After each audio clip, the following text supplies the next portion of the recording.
Hey guys, how's it going? How is life? Great, wonderful, fabulous. Okay, let's get started right away. Um, but first, check your email. Okay, you need to make sure you're checking your HISD email every day. But really, at least for geometry, you need to check it at the beginning of the week. I think I'll try to send it Sunday night. But if you haven't checked it by then, Monday morning, that should be what you're doing first, in addition to looking on Google Classroom. Okay, sent a bunch of updates about grades if you haven't already heard from Dr. Allen about those. So yeah, please make sure you do that. Okay, let's move this up here. Okay, are we ready? This is the last lesson in Unit 7. It's going to be about spheres. So after this, you're going to take a test. What? An open note test? What? That's crazy exciting. That will be posted on Pearson. So again, read your email, read Google Classroom and all that, because I have information about that and other things. Okay, all right. So I attached these notes to Google Classroom. You can also find this blank copy on OneNote for you to use however you want to take notes, all right? But spheres are not difficult to draw. All you have to do is draw a circle like this, and then you just draw a little boop and then a little boop like that, just a curve that gives you that three-dimension look. Okay, cool. So there's a couple of important things we need to define about a sphere, some vocab terms that you are probably familiar with some of them. So first of all, in general, a sphere is a solid in which each point is equidistant from a center point, much like a circle, but in a three-dimensional sense. So equidistance all over the place instead of just on a flat surface. So this right here is pointing to the center of the sphere. So that's where it's going to be equidistant. This is the radius from here to here. So the radius is a segment from the center of the sphere to any point on the sphere. And then you also have your, let's do pink, diameter, which you can have many different diameters drawn in a sphere, just like the circle. But it connects one part of the sphere to another part and goes through the center. Okay. Okay, now here's the new term you are not familiar with. A great circle. Here's that definition here. It slices the sphere into two hemispheres. So what the arrow is pointing at there is actually this little curvy part. There to there. Okay, that's what it's referring to. Maybe I'll do that a little below so you can see the dashed line. Okay, that's a great circle. So I want you to think about that with respect to like the Earth. You know how you have lines of longitude and lines of latitude? The lines of longitude all go through like the poles, remember? Right? Think about geography. Okay, so these are longitude. And then you have lines of latitude. But those change in size as you get closer and closer to the poles. So the lines of latitude get either smaller or larger. Okay? Whereas the lines of longitude are all going to be the same circumference.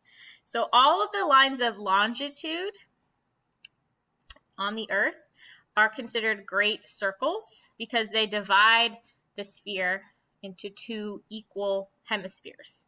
I mean, assuming the Earth is exactly 100% spherical, which, by the way, it's not. But it's a good example. The lines of latitude are not great circles. So if I were to draw a little circle from here, and then it goes back on the outside like that. So a circle kind of at the bottom where you have, you know, it looks like a circle once you like cut it, like you're slicing off part of the sphere. that is not a great circle, okay? That's not really anything. So just keep that in mind for the future. When we talk about great circles, you'll need to know that definition. Okay? All right. So this is what you should know for that. It divides the sphere into 2 hemispheres. Okay. So let's do some examples about finding the volume and surface area. So we're going to start, looks like we're starting with the volume now. We're doing both of these together because spheres are so straightforward. They're circular, and there's only one thing, that's the radius that you have to worry about. Okay, so it says find the volume of each sphere below. So we're going to find, I'm just going to do the ones that I've highlighted. So the volume formula down here, okay, this is what you need to know.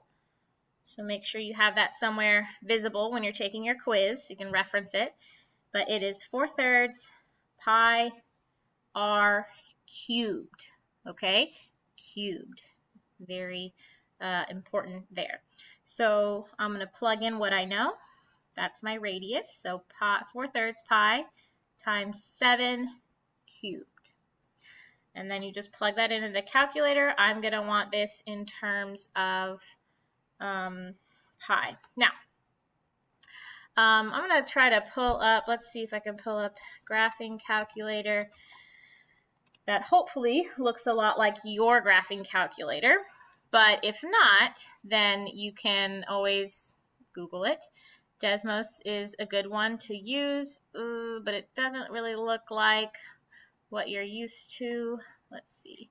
So I'm going to try to find one that looks a lot like a TI 80, let's say 4, because that's probably what you're most familiar with. Let's see if this one looks like it.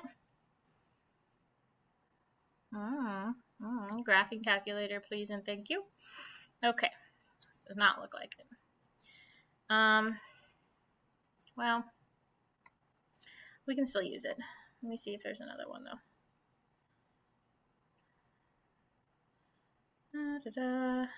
Probably not. You also have apps that I could pull up. I might actually have some apps on my... Okay, hold on. Okay, sorry about that. So I'm just going to use my iPad because we have, I like the Taculator graphing calculator. So you can always download that onto your, oh, apparently it's only this. Okay. We don't want that. You can download this onto your phone if you don't have a graphing calculator, but it looks like your calculator. So I wanted to show you this so you could see what we're going to be typing here. So remember, it was 4/3 pi r cubed. So just want to make sure you know how to get to that cubed. It was a radius of 7. So we're going to do 7. And then you see right here we have this little, that's called a caret function, in case you didn't know what it was called. So we're going to press that, and then it will have a little exponent right there, and you type in the 3. And I'm going to click enter, and I'm going to move my face. So that's 343. Okay, so let me go back to my notes here. So we have 4/3 pi times 343. Okay, and so all you have to do now is multiply that by 4/3. So I can go and say, okay, 343 times, oops, sorry, let's go back, delete, 4 divided by 3. Oh, sorry, back, 4 divided by 3. Just like that. Or if you prefer like the fraction one, that one's kind of nicer sometimes because it'll give it to you in, as you can see right here, that's a decimal, and decimals are gross. So you can either convert that by doing math, enter, enter. So there's my answer with pi, with the stick pi on it. Or, you can do alpha. So you can do alpha y equals, and that'll give you this fraction, alpha y equals. And so I could do 4/3 for, go down to the bottom of the fraction, thirds, times, and we did 7 cubed, so you can really just type the whole thing in just like that. So as you can see, this is another way to type it in the calculator. It's probably the easiest way to do it like this. because when you click enter, it gives it to you as a fraction. So you don't have to do the whole math enter thing. So these are just some calculator tricks. So that's our answer, 1372 over 3. 1372 pi over 3. Remember, you want to add that pi in there. And that was inches raised to the power of 3, so that we call that inches cubed because volume is 3 dimensions. And that's our volume. Okay? Okay, let me move this. Sorry. I'll try to keep it maybe over here. Okay, so that was volume. Cool? All right. Now we're going to do surface area of a sphere, and then we'll get to hemisphere later. Okay, so let's do a surface area example down below here. Number 4, find the surface area of this one. Okay, so the formula for the surface area of a sphere is 4 pi r squared. Now we're back to r squared, not r cubed. Okay, but it's just a matter of plugging that in. So 4 pi times, what's my radius though? Is it 24 here? No, it is 12 because that is the diameter, so that means the radius is half of that. So that's 12 squared. Okay, and if I want this in terms of pi, then you're going to just type all of that in without the pi and then stick on the pi in the end. So if I do that on the calculator, it's really easy to just do it all at once. 4 times 12.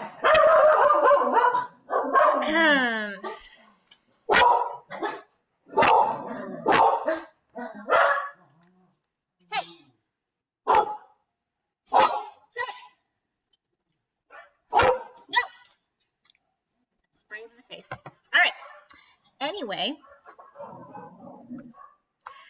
sorry, I was covering up that calculator. So if you look at the calculator up here, I typed 4 parentheses 12 to the power of 2, right? So click enter, and then that's your answer, 576. And then you just stick on the pi, and there's your surface area. Oh, and that would be, sorry, millimeters squared. Don't come in here if you're going to bark. Do not bark. I'm making a video. Very naughty child. Okay. Does that make sense? Okay.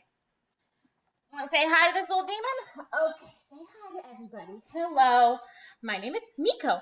I just had a birthday. I turned 4 years old on April the 9th, and for my birthday, I decided that I would somehow jump onto the very tall counters and eat an entire bag of chocolate chip cookies.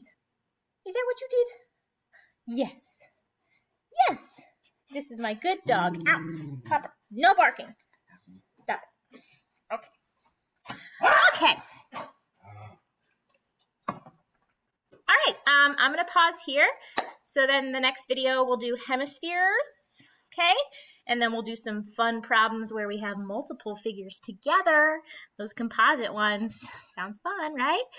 Okay, I forgot to do one thing at the beginning of this video, so we're going to do it now that we've done some math. Okay, ready? Here we go. You ready, Miko? Are you ready, baby? Are you ready, Copper? Everyone's ready. They're all crazy. Okay, here. Ready? Yay, math? Yay, math. I miss you guys. All right, pause, next video.